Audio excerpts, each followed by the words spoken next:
The other day I was working on a scene, and in the scene there are 2 coffee cups in the background, which I wanted to add some vapor to make it seem like they were filled with fresh hot coffee. I figured there might be ways to do it procedurally, so I went to YouTube to see if there are any tutorials on how to do it in Blender. And sure, there are tutorials for creating vapor, but most of them revolves around smoke simulations, and the ones that aren't using smoke simulations seems to be using pre-existing still images. So I said fine, I'll do it myself. The setup consists of 2 parts: a shader which creates an animated alpha map, and a geometry nodes modifier which adds displacement to the mesh that the shader is applied to. First, add a plane. Rotate it 90 degrees on the x-axis, and apply the rotation.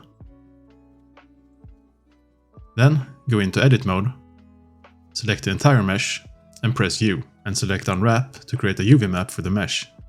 The reason for unwrapping the UV is that the UV map is needed for the displacement to affect the shader properly. Next, add a new material in the Materials tab, and name it something like Vapor.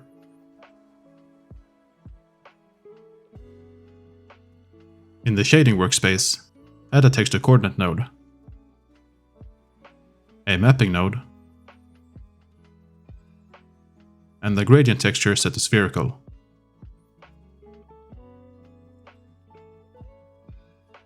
Connect the UV output to the vector input of the mapping node, then connect the vector output to the gradient texture.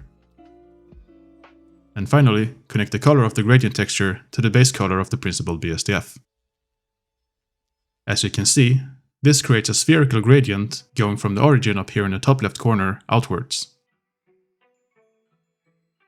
To move the gradient's origin to where we want, we can change the location values in the mapping node. I will set the X location to -0.8 and the Y location to -0.5. Next, let's distort the gradient by making it thinner. To do this, add a vector math node set to multiply after the mapping node, and adjust the X and Y values until you get a gradient shape that you like. I will set the X value to 1.4 and the Y value to 2, which creates this almost candle flame-like shape. The final thing left to do with the gradient texture is to make the edges less sharp. To do this, add a color ramp and set it to B-spline. Then adjust the black colors up until you get a smoother gradient.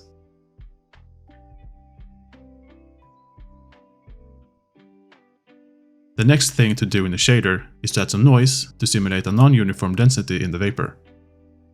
Add a texture coordinate node, a noise texture, and a color ramp. Connect the UV output to the vector input of the noise texture, then connect the factor output to the factor input of the color ramp. In order to see what is going on, connect the color ramp to the base color of the principled BSDF for now. To get a smoky look, drag down the scale of the noise texture to something like 2.5. Set the detail to 4. Set the roughness to 0.3. And set the distortion to 2. Then adjust the color stops of the color ramp until you get some areas that are dark and some areas that are white, with a somewhat smooth gradient between the two.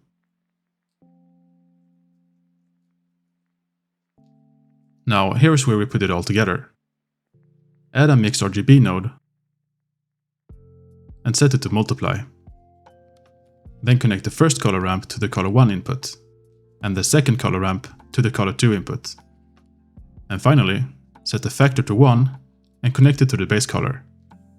What's going on here is that we're using the gradient texture as a mask by multiplying the noise texture color with the gradient texture's color.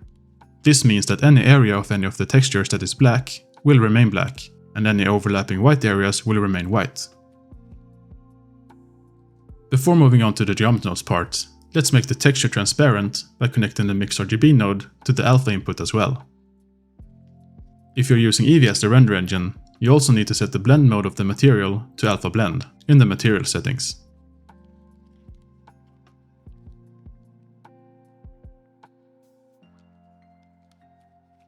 In the Geometry Nodes workspace, add a new node tree.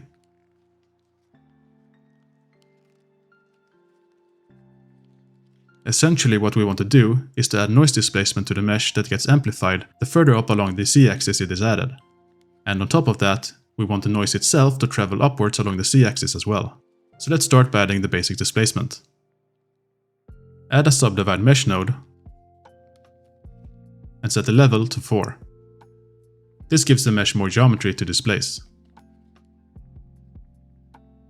Add a set position node, a noise texture, and a map range node set to vector. Connect the color to the vector input of the map range node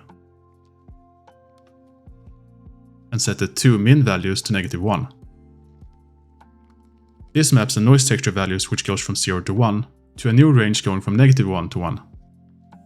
Then connect the map range node to the offset input of the set position node.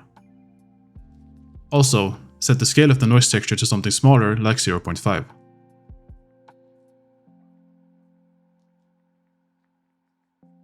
Next, let's animate the displacement. Add a scene time node, a combine XYZ node, a position node, and a vector math node set to add, and connect them like this.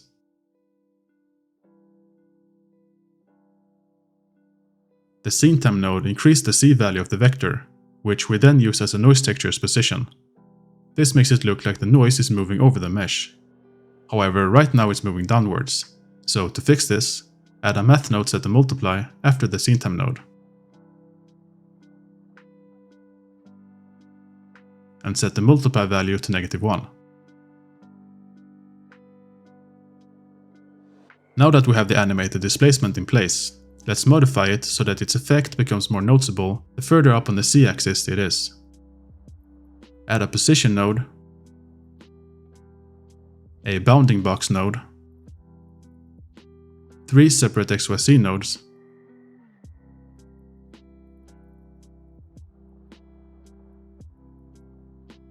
a map range node,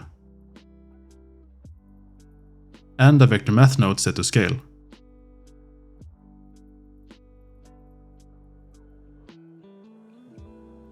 The bounding box node can be used to access the smallest and largest vector values of any geometry connected to its geometry input, and we can use these values to make sure that the displacement influence mapping always cover the entire mesh. Connect the min and max outputs to each separate XYZ node, and connect the min C to the from min of the map range node, and connect the max C to the from max. Then connect the map range node to the scale input of the vector math node. And finally, connect the position node to the last separate XYZ node. Then connect the C output to the value input of the map range node.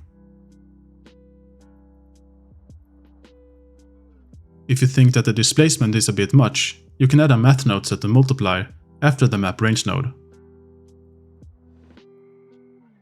and adjust the multiply value to your liking.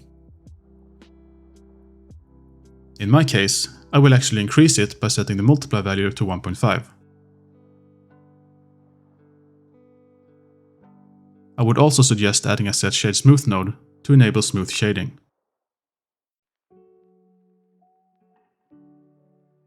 Now all that's left to do is to make the texture itself animated, and the way I will do it might seem a bit counterintuitive, but it will make sense. Essentially, I want to be able to control the speed of the displacement out here in a modifier, and I also want that same value to control the speed of the texture animation. So let's start by creating the modifier control for the speed. Add another math node set to multiply after the scene time node,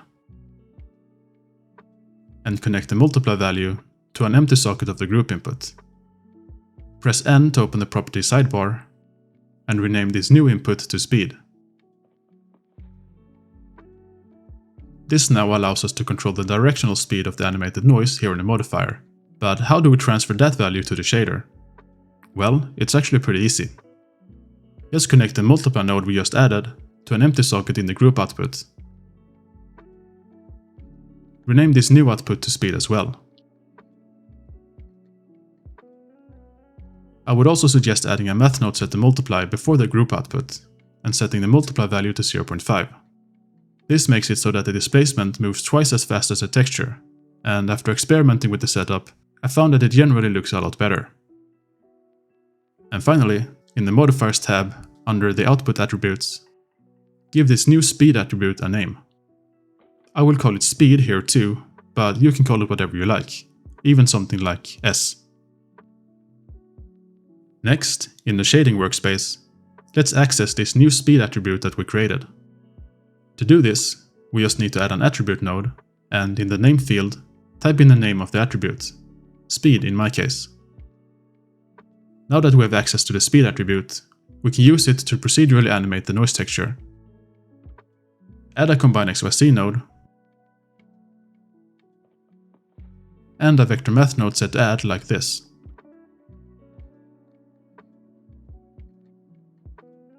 By adjusting the X value, we can move the noise up and down, so let's use the speed attribute to control that value.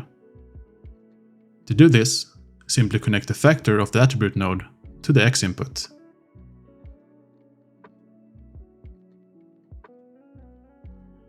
Again, if you think it's moving too fast, add a multiply node and adjust the multiply value to your liking.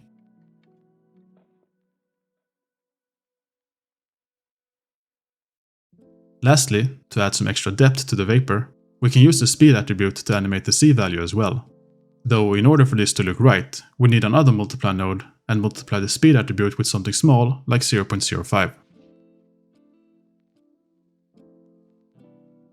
And that's about it. Now you can adjust both the size and the shape of the mesh in edit mode to create different looking vapor trails. And you can easily adjust the speed and movement directly in the modifiers tab. Here are a couple of different variations that I made. To smooth out the mesh even more, add a subdivision surface node at the end of the node tree.